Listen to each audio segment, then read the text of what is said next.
You can Say start hello. anytime. Okay, well, anyway, I'm very happy to be here. My name is Gail Burchard. I am a chapter leader from the Peacedale, Rhode Island Dining for Women chapter, about 5 years. And with me tonight, as also a moderator, is going to be Wesley Howell. Um, there, she just picked her up. And our fearless leader here, Wendy Fredolin, will also the communications and membership director. She will be helping the technical part when we go into the breakup rooms and so forth. Um, Also, she will have the you on mute unless you are speaking, and you might be able to see which views. Now, I think we've got 5 different pages here. It looks so far, so that's wonderful. Um, Anyway, how this is going to work. If you have any questions, you can see some of them are already in the chat line here. Before, just a few minutes before, Chris was mentioning if you have been a previous Peace Corps volunteer, she'd like to know, and you could write that in the chat, or after we might have a chance to introduce yourself later on in connection with that. Um, and also, if there are other questions that you would like to ask Chris. Um, so there's the speaker gallery view that you can use, or the whole view. And this is our fourth Dining for Women big read. Um, and we're going to be discussing Chris Holloway's Monique and the Mango Rains. And it's really great to have her with us. I'm very excited. I read it probably, I don't know, 10 years ago. It's been a while. It's been out, and so I was great to promote it coming along, knowing that would be appropriate. We were going to have uh, the author presentation, questions and answers with our author. Then we'll have the breakout groups for discussion, and then we'll have the wrap up. So that's basically how the evening will fall out. And it was wonderful to have Claire O'Brien, who's in the longtime Dining for Women member in the chapter leader in Westford, Mass, and she's currently also serves on our grant selection committee. So Claire is a good friend of our author, and she helped to coordinate Chris's participation. So I'm going to let Claire do the honors of introducing Chris. Thank you, Gail. As you mentioned, Chris it's an honor to have you here, Chris. And as you may know, Chris served as a Peace Corps volunteer in Mali, West Africa, where she met her husband, John Bidwell. She holds a master's in public health from the University of Michigan, where she focused her research on maternal and child health. She has used her unique background in writing public health, public health, and development to further the mission of numerous nonprofits and educational institutions, including Planned Parenthood, the National Priorities Project, the University of Michigan, and the Greenbelt Movement International. Chris is currently president and CEO of CIS Abroad, a leading education abroad organization that has sent thousands of students to study and intern abroad worldwide. Monique and the Mango Rains remains a common read and is used in over 150 college and university courses. Chris is also a co-author of the book Shores Beyond Shores, the memoir of Holocaust survivor Dr. Irene Butter, and it's a fantastic read if you have a chance to read that as well. She's the proud mom of 2 sons who have studied and volunteered abroad in Norway, Portugal, Nepal, Mexico, Ecuador, Spain, Thailand, and Costa Rica. It's always interesting to ask Chris where her children are now. She is a confirmed Francophile, a devoted, if slow, runner, and loves camping, board games, and chocolate, preferably together. She lives in Northampton, Massachusetts with her husband, John. It is my pleasure to introduce my good friend, Chris Holloway. Oh, thank you. That was so sweet. I can't wait to see you. I feel like, hi. Well, thanks for that introduction. Claire has been a mentor in many ways, was on the board of my organization for a while, and we've even done some memoir writing together. So thank you for inviting me here. And in preparation for this, I was researching a little bit about dining for women. I know a bit about it through Claire and her work and her interests, and was really impressed by your mission for really focusing on global gender equality. I think it's something that has suffered from a US policy perspective in the past few years. And it's really important to continue to raise it up, to read books about women whose stories we might not hear. I was looking at some of your upcoming books and really admire your commitment to reading these stories. They're not always easy. But so important. So thank you for the work that you do. Sometimes it's hard for me to remember what's in the book and what's not in the book, but I didn't really think about women's health or global women's issues when I was young. I was an environmental science major when I was in school, and this experience that you're reading about, you know, happened in my early 20s. I'm 53 now, so it was a while ago. And I was interested in international education and international work because my parents raised me with a lot of international students from the local college where I grew up in Granville, Ohio, a college called Denison University. And I think they knew that they were raising me in pretty white rural America, and they wanted to give me a different perspective.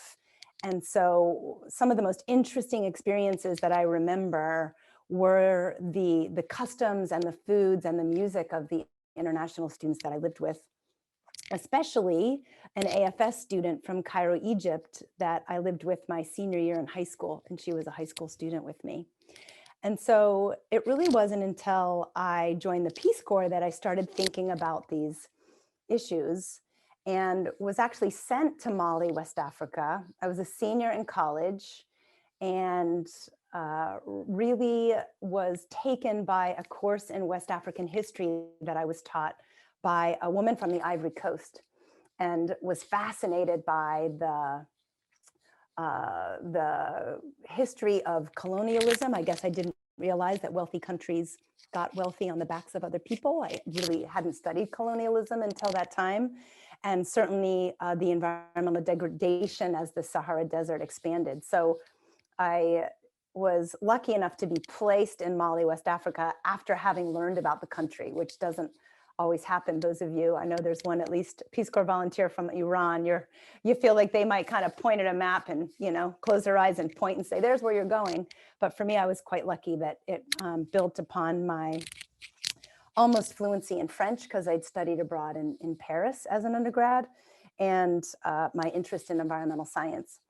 And as you know from reading the book, I didn't do a whole lot of work in the environmental science realm. The planting of trees and gardens and all of that, I ended up really kind of shirking all my duties because I met this fabulous woman on the front of the book. So I thought what I would do, because I do want a lot of time for questions. I think that's the reason we do book groups, but I thought I would do some greetings so you can hear what Bambara sounds like, and then just read a little to kind of get us into the Mali setting, and then we could have more of a conversation. And I'm an extrovert, and it's COVID, so I want to hear people talking to me. That's the pleasure for me. So I want you to imagine that it's evening time, and I want you to give some greetings with me. And I know we're not going to be able to all hear each other, because if we all unmute, it will be cacophony. But to say good evening, you would say, I would say to you, aonisu. So ao is the plural, you, ni is and su is night. So you and your night. So I'm saying aonisu. And you as women, or people who identify as women, are going to say nse, inisu. You're going to say, yeah, you and your night. So that's what we would greet each other with. So we're going to do that right now. I want to see everybody's mouth moving. Okay. So I'm going to say, hey, dining for women, aonisu. And you're going to say, nse, inisu. Aoniche, aoniche, aoniche, kosobe, ibaseka, bamanakan fo kosobe. So I said, thank you so much. You can speak Bambara really well. So,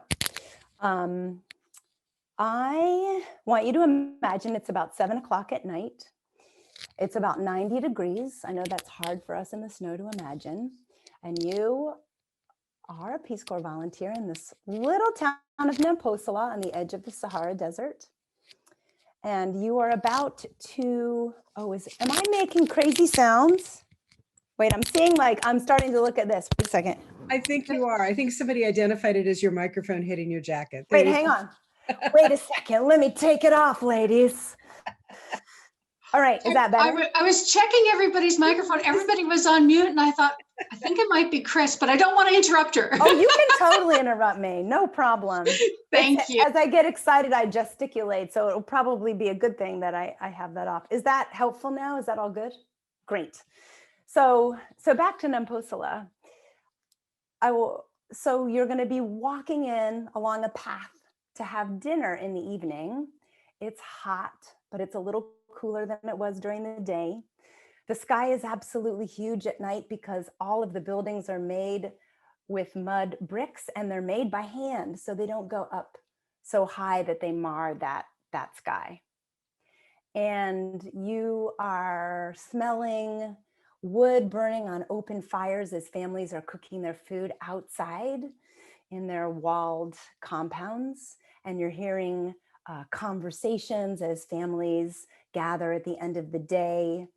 As you walk in, there are donkey carts passing you. So there's a clickety clack of that, and women walking past with these large pails of water on their heads for bathing and cooking.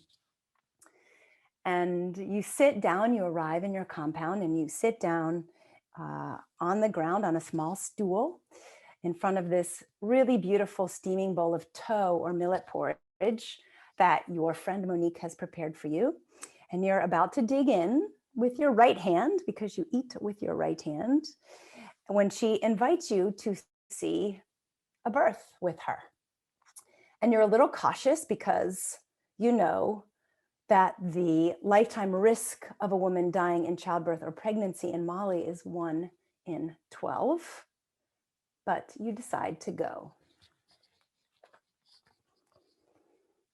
How long has the woman been in labor? I asked. Since early this morning, Monique said. Her flashlight traced a yellow stain on the dark earth, and a scorpion moved under a rock. I've been with her at the birthing house most of the day.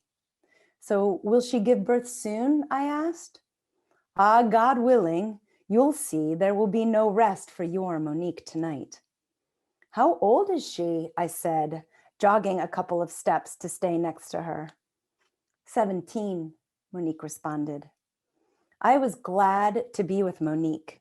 She was not only the village's midwife and sole healthcare worker, she was also my assigned host. At 24, she was 2 years my senior, but I was in awe of her knowledge and her ability.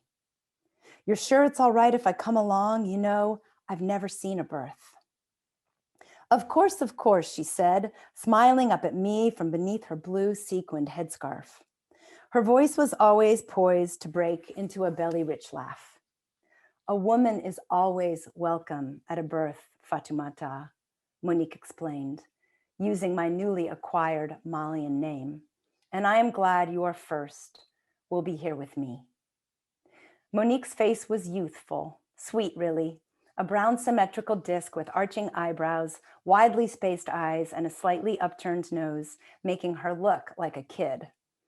She was stocky and walked with confidence, her green plastic flip-flops barely visible beneath her wide flapping feet. Strapped to her back with a cloth tied over her breasts was her 3-month-old son, Basile, fast asleep. Monique opened the door, and an overpowering smell made me wince and pull back. Monique went straight in, but I needed to linger outside for a moment in the fresh air. The pale and bloated moon was surfacing through the leaves of a mango tree, casting a faint light on the decrepit building. Fatoumata, she called, where are you? I took a deep breath and crossed the threshold, the tin door wobbling as I shut it behind me.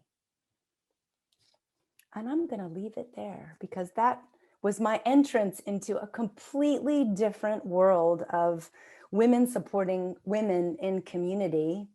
and people doing pretty miraculous things with very little monetary or physical resources, but so many human resources. And I haven't forgotten it, and it's influenced most of what I've done in my life since. So I will leave it there, and we can focus on some questions.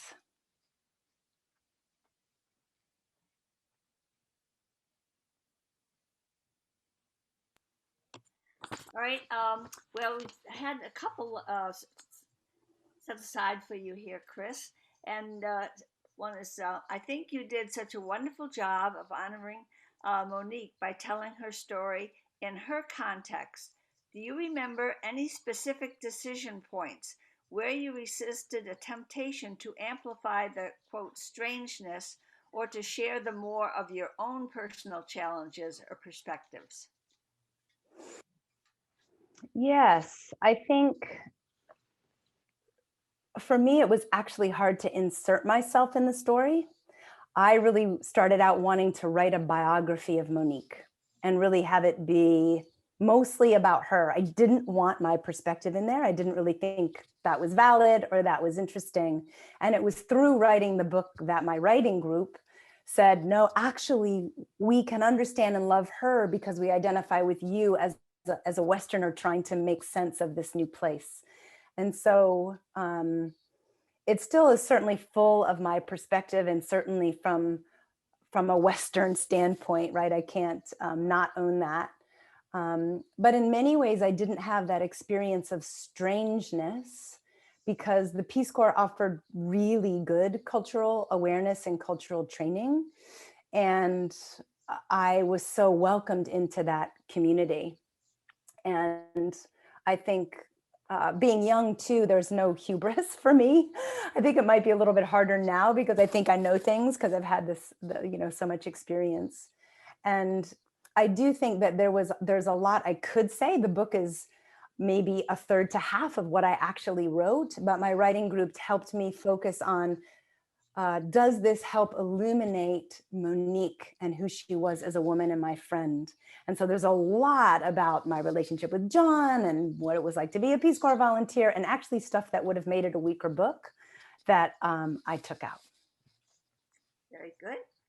As part of the introduction to the book, you shared with us that the Monique we were about to meet, would ultimately die in childbirth. How and why did you make the decision to share that with your readers up front? You are very smart readers because that was a huge decision for me. I ultimately decided to reveal that up front because it was so clear that I was writing this book having known that. I was writing this book in the present, and I knew that you would lose Monique just like I did. And so I felt that I would be deceitful and sort of what we call an untrustworthy narrator if I knew that, and you fall in love with her and you're just like, oh my gosh, this woman's amazing. And then I trick you at the end and she passes away. And I didn't think then readers would trust me. Why would you trust anything I say if I do that to you? So that's why I decided to do it in a light way, I hope, so you don't get obsessed with it and then you can still enjoy getting to know her. Okay. And so you earned a master's of public health and focused your research on maternal and child health. I assume this was influenced by your experience in Mali.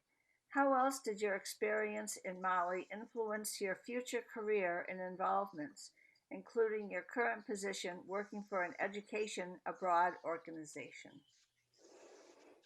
I think the wonderful thing about having really deep experiences when we're young is that it influences so many things in our life.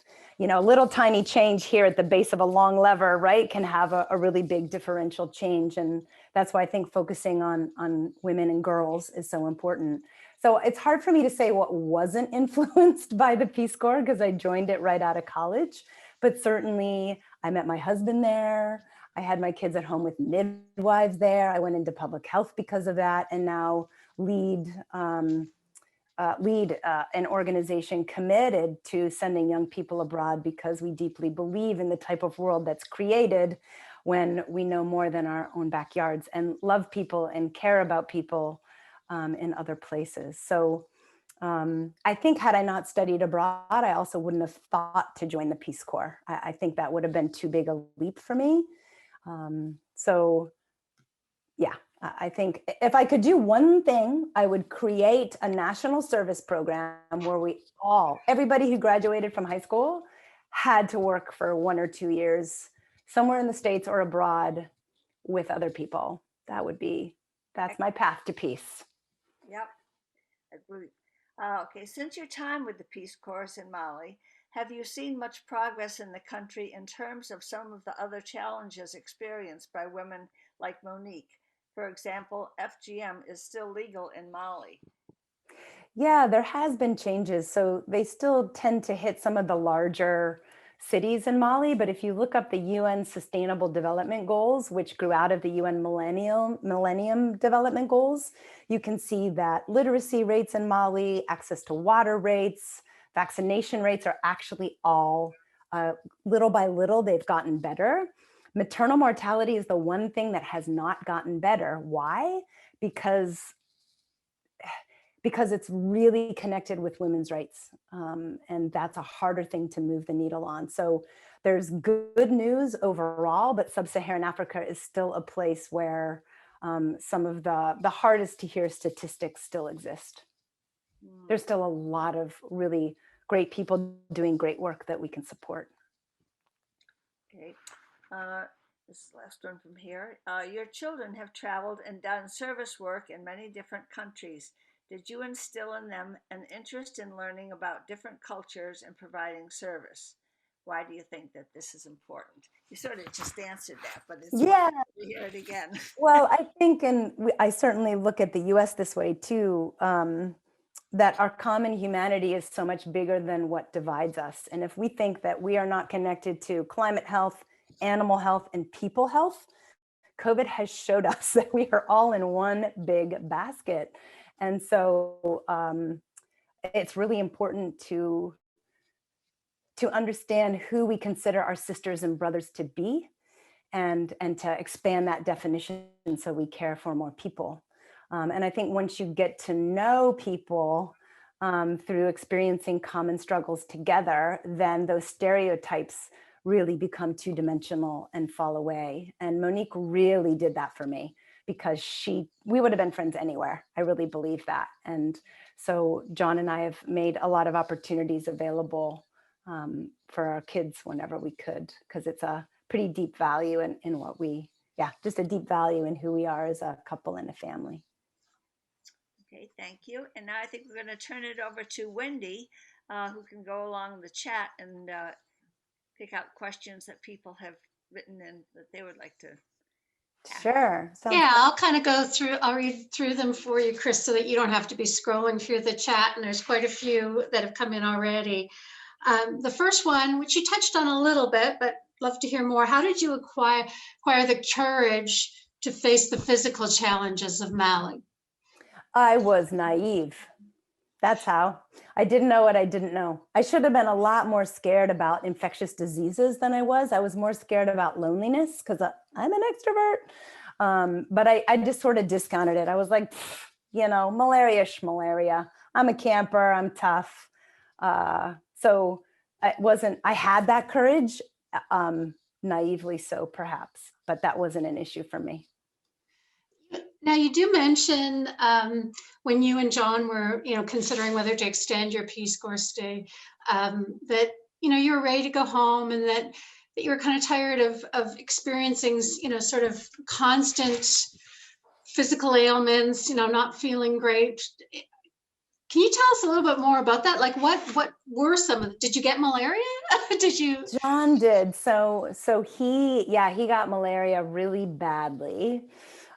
So basically, when you live in a place where malaria is endemic, you always have the sporocetes in your system. It's just you're taking medicine that keeps them so you don't become symptomatic. And then when you leave the endemic area, you take this harsh drug that wipes it out. So for me, I was able to manage that, but other people, the medication doesn't work, so things would spike. So he got malaria, I got giardiasis, that stuff that we think, oh, beaver poop. Well, other things too.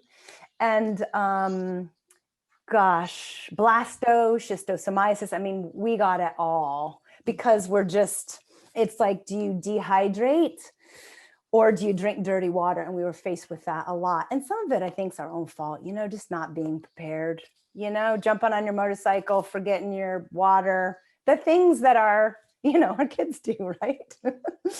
Forget the school backpack. And so I sort of did some of that. And so he was really sick. And I think that it was just the heat, a lot of the heat, and just village life, not having access to clean water mostly. Yeah. Yeah. So you really approach the community there with a lot of respect. That comes through so much in your book, through every page of the book. And community is a really big thing for Dining for Women. The community that we share with each other here in our chapters, and the connection and the community we feel. Can you tell us a little bit more about how the community that you experience there in the village, and just your reflections on the power of community, I guess?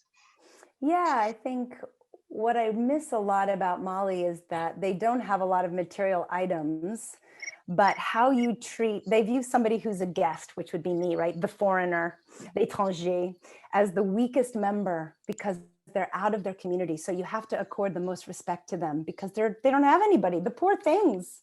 And so you are given the best meal, the best seat to sit in. And if anything were to happen to me, it harms the village chief. So imagine if in the United States, the weakest people in our community, perhaps the homeless, if what happened to them reflects on the mayor. So if you do to the homeless what you do to the mayor, think about that concept and what that would do to transform how we treat people here. So it's not about the money that you have. It's that the poorest are connected to the highest. And so you see that leveling effect. And so in that way, the community is structured to level things out and make sure that even though they don't have a lot, they have enough. And it's really telling that even though, women's rights, women don't have a lot of rights in Mali. For example, the domestic violence rates in Mali are very similar to the US. Think about all the power we have in the US. And yet domestic violence is the same. Why? Because we're isolated and they're not. So it's really interesting to look at some of those things. So that's an example of community that I think about a lot. There is so much that we can learn from countries like Mali, and that's something that's really important to Dining for Women, is recognizing how we can learn from each other, no matter where we're from, no matter what our background is, no matter what our economic status is. So I love what you're talking about. It fits in so well with what we're all about. Another question: do you maintain contact with Monique's children and other people in Mali, or yeah? Yeah, we do. We used to fund a clinic, and a lot of the book proceeds went to building it. That was run by Monique's cousin. She called her older brother, Maxime. But when the coup happened and the border shut down, the clinic shut down. So we continue to support education there. And I'm in constant touch with Basile, Christine, and Genevieve. And the cool thing is so Basile, the latest message, let me see if I can log in here. When was the latest message from Basile? We're constantly on Facebook Messenger. So I missed a call from him Tuesday at 6:21 last night. So he's always calling, he's texting, they're liking my kids' photos on Facebook. My kids are liking theirs, no one speaks the same language. So that's fun. I mean, social media is fun in that way. So I'm in touch with her kids. Her daughter Genevieve has a daughter. So Monique would be a grandma if she was still alive. I guess she is a grandma. So yeah. And they're doing okay. Do they all still live in Mali? Do Do they all They're all still? in Mali, yeah, but not in Nampusala. They're, spread out across Yeah. the country. It's just so cool to hear you talking about them. Like it's like they're coming off the pages, even more Yeah, than they're when I really read it. It's excited. They're a just, part of us. Yeah, for yes. sure. I'm Yeah. sorry, folks. I'm having a little bit of a fan crush here too. I Okay, have fan crushes on them all the time. was the book ever translated into the local language? And could the people even have read it? What is the literacy rate? Yeah, the great questions. It has been translated into Chinese, British English, where I carried a torch around the village, and Chinese, British English, and Dutch. We never sold the French rights, and we never got who. We were in some negotiations with who to do a Bambara translation, not a Minnetonka translation, which was the local language. But what we did do is have the book read out loud to Monique's family before the selling of any foreign rights, just to make sure that there was nothing in it that, like, I didn't feel like I needed permission to tell her story for the English version, because that was mine to tell, and the truth that I tried to capture. But I didn't want it written in a local language or in French without really making sure that there was no damage, especially around, I guess my concerns were around the portrayal of Francois, her husband, and the portrayal of Pascal, and talking about that affair. Anyway, I could go on forever about that, but put it this way, they were totally fine with both and thought I'd been pretty darn nice to Francois. So there's that. Well, funny you mentioned Francois, because there's a question about him, and that your anger with him was pretty clear at the end of the book. Yeah. Did you feel that you had to contain that earlier in your experience there? When you were actually living in the village, because it did feel like your anger with him was pretty restrained earlier on in the book. Chris, the person who's posing the question, says, I felt like I was angrier than you were. Can you talk about how hard that was, to kind of keep that restraint in not, showing more anger or emotion towards Francois? Yeah, I think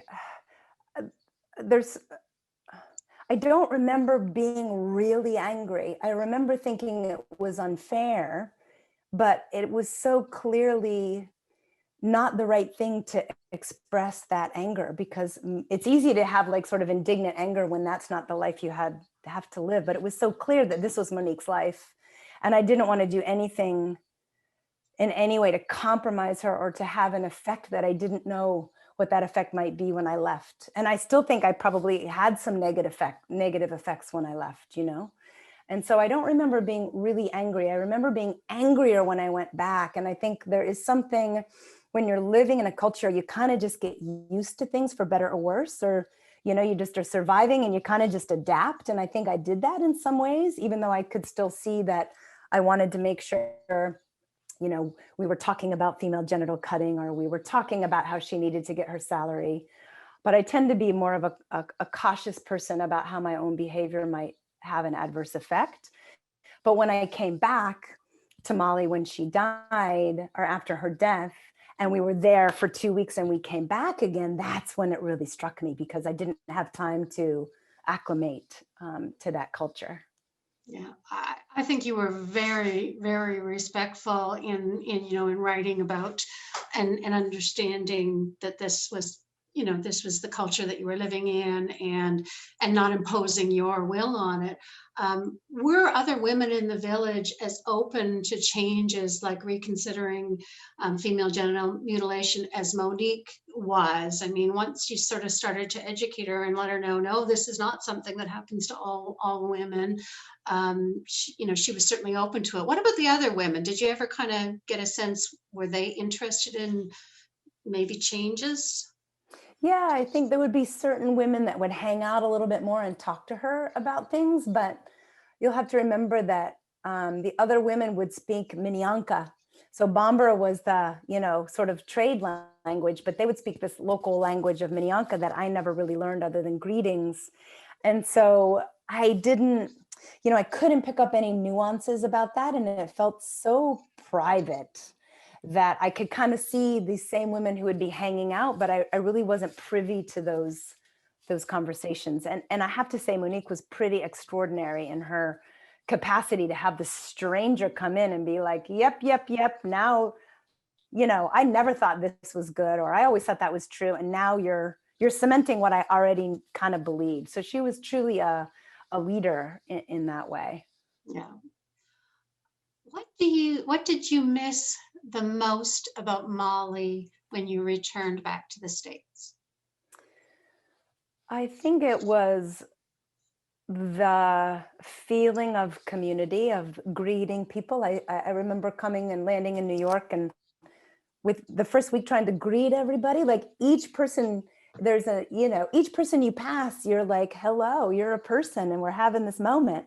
So, and time goes slower. So I'm, in the aisle and Stop and Shop, like, hello, and it was, it was quickly evident that this is an economic transaction we're having here, and things are very transactional. So I miss that, because I think there's just more of this sense of, as you're talking about community, Wendy, like the sense that we're all here together, we're in this together. There's these threads that bind us, and there's daily acknowledgement of those threads. Whereas here we have to work really hard to remember they're there.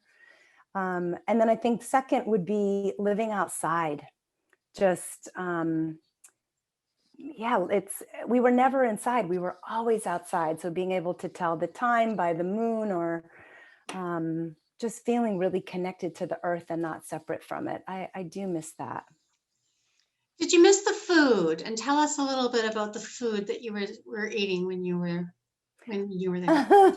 The food? No, I don't really miss the food.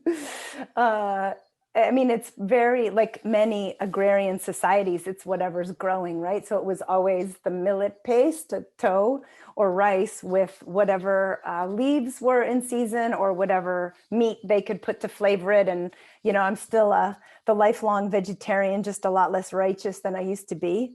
And, so I had to pick around a lot of things. So it was pretty bland food, nothing to be excited about, I suppose. But I loved peanut butter, and I loved the baguettes that they made. The baguettes were really good.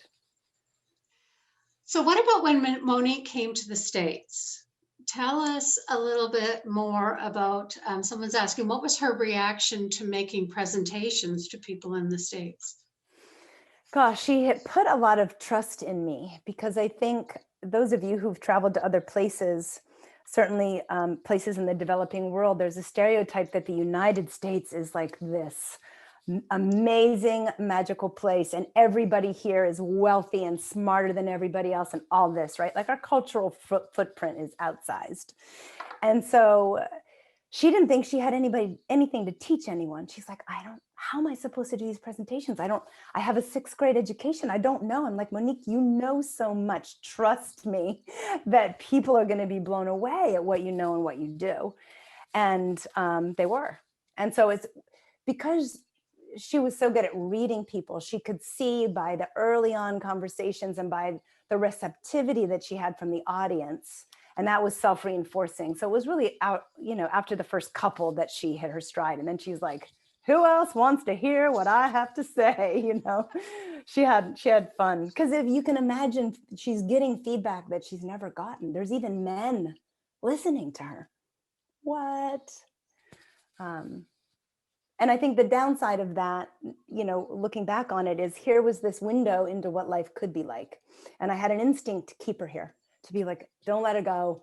Keep her here. She'll go to Harvard. She'll be a famous doctor. And I was like, that's not fair, Chris. That's selfish. She's got a family. She's got a beautiful, beautiful life. But she saw what it could be. And I think sometimes that made it harder for her. She knew there was another way. Just like sometimes my experience in Mali makes life here harder for me, because I know there's a beautiful way of living that I can't really manifest here. Though I think it was obviously much harder for her going back to a place where she didn't have a lot of control over her life. it's funny how everything you say leads right into the next question. Oh, really? It's perfect.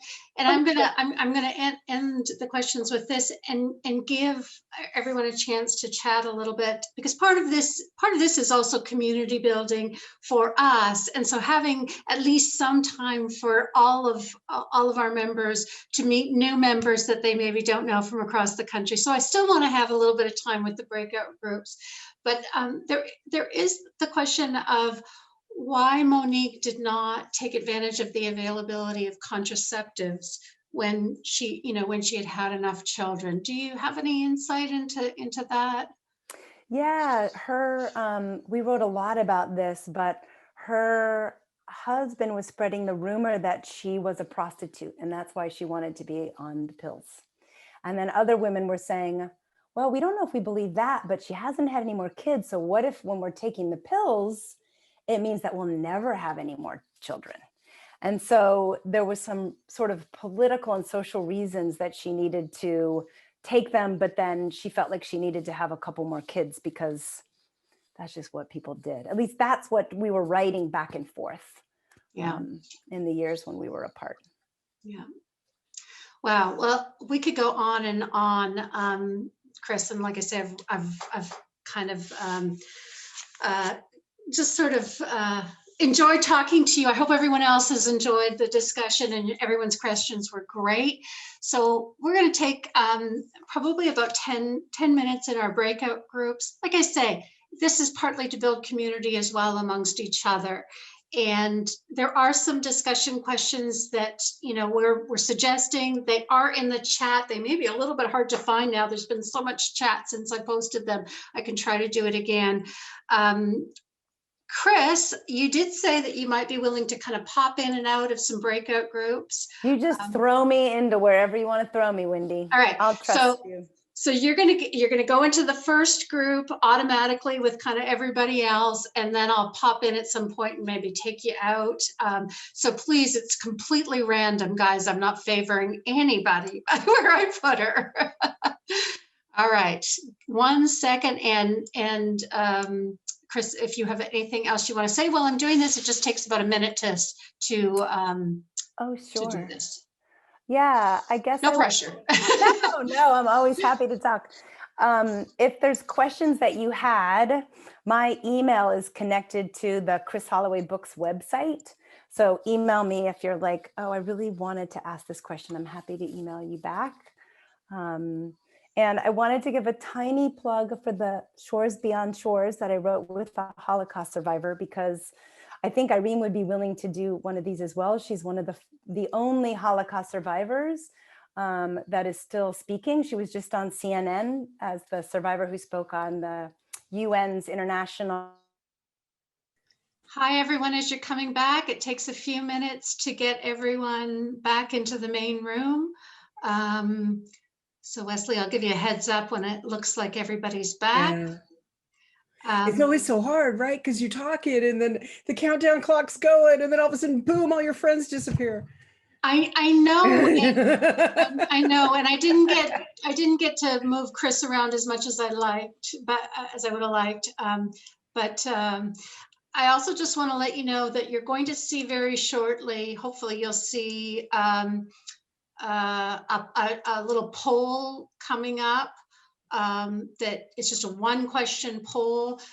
We have our steering committee has considered the possibility of maybe having a little bit more frequent book club discussions, not like these big reads that we're doing tonight and trying to do every quarter, but even just having some just really informal, hey, this is going to be the book, and if you want to just jump on this Zoom and chat and meet a bunch of Dining for Women people, no formal program or anything. So that's what we're asking tonight, if there's any interest for that. So if you can just pop your answer into that, yes, no, or maybe, that would be great. Okay, Wesley. Yeah. Okay. I want to urge everybody, I know we're kind of coming up, well, we are at our ending time, But I want to urge everybody to stay on for just a couple more minutes because Wendy has this fabulous like prize wheel thing that she does for the people who stay on till the end, and you might win a copy of the book. But I get the lovely task of reminding you about our upcoming Big Reads events. And as a committee member, we spend a lot of time going through opportunities and looking for connections with Dining for Women. And I think we definitely have some great ones coming up. Our next event is going to be in late April or early May. It's going to be the book In the Time of Butterflies by Julia Alvarez. The book after that. And so the way to make sure that we're staying on top of when all of these events are going to be is to go to diningforwomen.org. Underneath the join drop down, there's an opportunity then to look at upcoming events. And also there's a tab there for the book club as well. On June 21st, we were able to choose in conjunction with the World Refugee Day, which is Sunday, June 20th. So Monday, June 21st, we'll be talking about a book called A Hope More Powerful Than the Sea, one refugee's incredible story of love, loss, and survival. And so this is a story of a woman or a young girl who was a Syrian refugee. And we were talking in the committee, we all see these images of people coming across in these amazingly scary boats. And so this is a first person account of a girl's experience doing that. September 9th, we're going to tackle Caste. Many of you probably heard of it by Isabel Wilkerson. Yep, there you go. I see thumbs up, I see nods. Okay, that's September 9th. And then November 3rd, Standing in the Way is a book about human trafficking. So, and finally, January 24th is the last one we have scheduled. We're going to go to a novel. And it's a novel called The Girl with the Louding Voice. And it's a novel set in Nigeria. And I'm excited. I'm seeing more nodding heads. That's fantastic.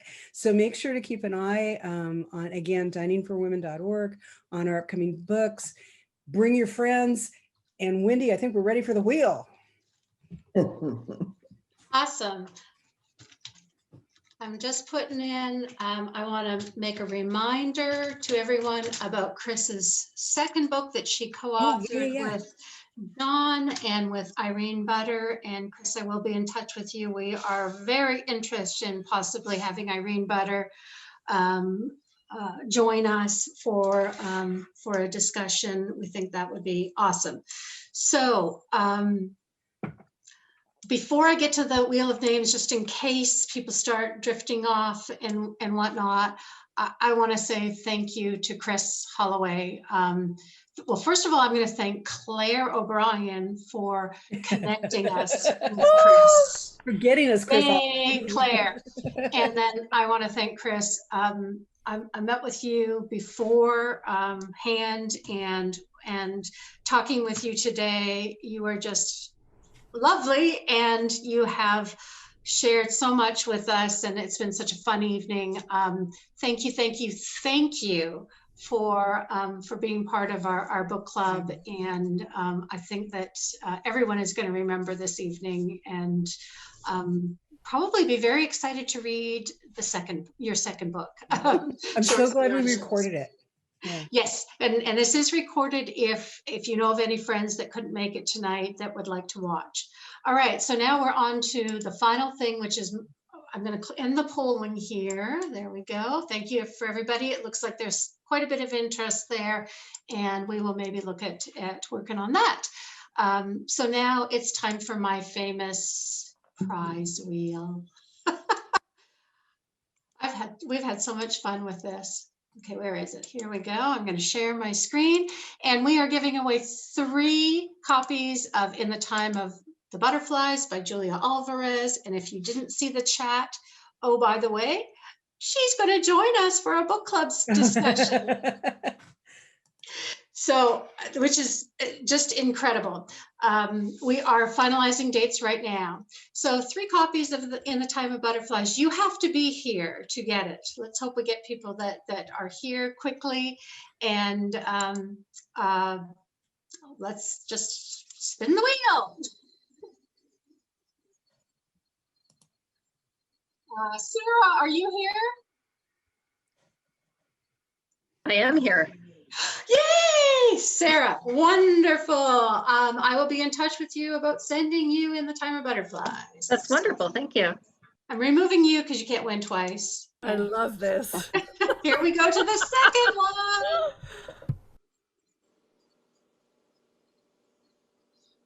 Barb Bailey, I know you're here. I hope. Yay! She's doing the happy What? dance. Way to go. All right, thank you, Barb. One more. Just love this. This is the coolest thing. Yeah, it is. Teresa Bothman? Yep, Teresa's here. Woohoo! That's a record, Wendy. 3 for 3. I know, there was one Very time good. when I thought we were gonna go on all night spinning this wheel to try and get the 3 people that were here. Congratulations to our winners. Please watch for the confirmation of the date for our evening with Julia Alvarez. Very, very special. Thank you again, Chris, Claire. Thank you to our moderators, Gail and Wesley, and thanks everyone for joining us. This was so fun. Thank you. Thank you Thank very you. much. Thank you. Come bufo, come bufo. Thank you. Thank you for everybody. Thank Thank you. you, Chris Holmes. Wonderful. Thank you. It was wonderful. Oh my Thank gosh, you, Chris, Chris. thank you so Holloway. much. You're welcome. My Get it pleasure. real, Chris. Thank you, Chris, so much. Welcome. Good night. Great Good to see you. night. Good night. Wendy, thank you so much. Thank you, As Wesley. always. So Bye. Chris, did she jump off? Thank you, Uh, Wendy. Thank you, everybody. Thanks, Claire. Thank you. Thank you. Bye. Oh, I think she did, Wendy. I'll follow up with her about Irene Butter. Yeah, I've heard Irene speak and she's amazing. And I mean, I think it would fit in very Astounding. well. You Definitely. know, The book is it's unique in that it's a teenager's perspective, a tween's perspective, because her memories are being that age. Mm, And so it's a wonderful book as an adult to read, but it's also great to have our children read. mm. It's very well done. So, and she was her advisor when she was doing her master's degree.